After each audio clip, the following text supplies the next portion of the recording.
C'est l'heure du peuple, l'heure du savoir, l'heure de bâtir un nouvel... La 3e édition du concours vacances littéraires a pris fin ce samedi 16 août à Dixine.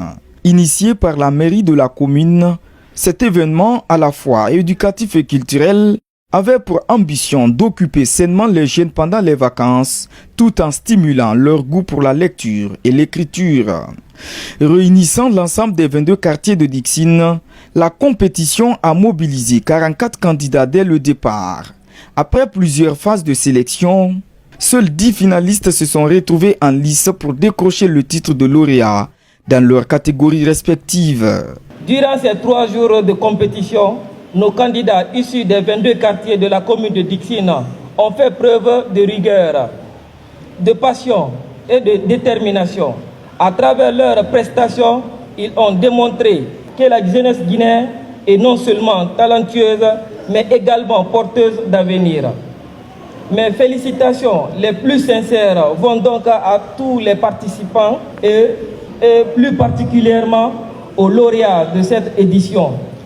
Nous avons montré au monde entier que notre commune, la commune de Dixine, à travers son club de lecture, contribue efficacement à renforcer la connaissance, la discipline et la confiance en soi de nos jeunes, même en période de vacances.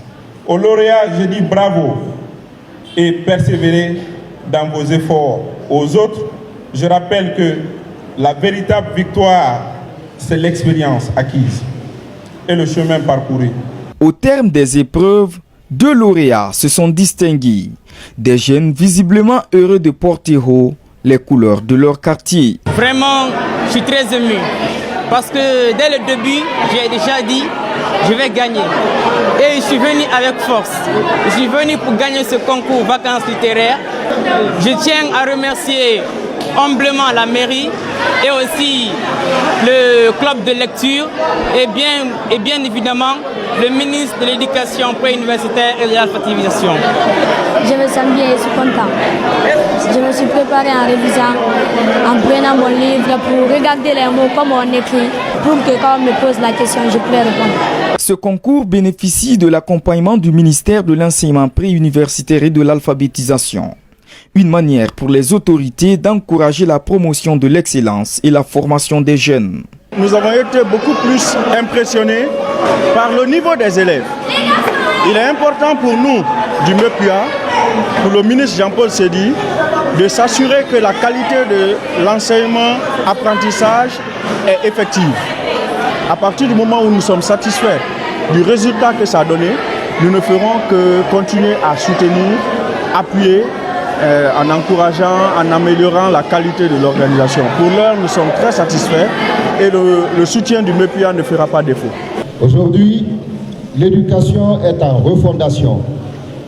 Aujourd'hui, jusque dans notre projet de constitution, nous parlons de l'éducation, de l'enseignement fondamental jusqu'à 17 ans.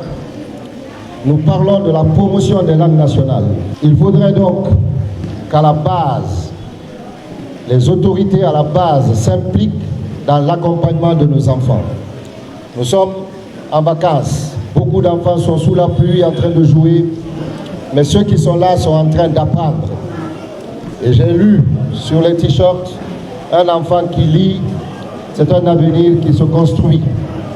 C'est un slogan, mais ça doit être une réalité dans l'esprit de chacun de nous. Pour marquer l'engagement des différents acteurs impliqués dans cette édition, des satisfaits ont été décernés en guise de reconnaissance et d'encouragement. Les organisateurs, de leur côté, se sont réjouis du succès de cette édition qu'ils présentent comme une véritable promotion de l'excellence.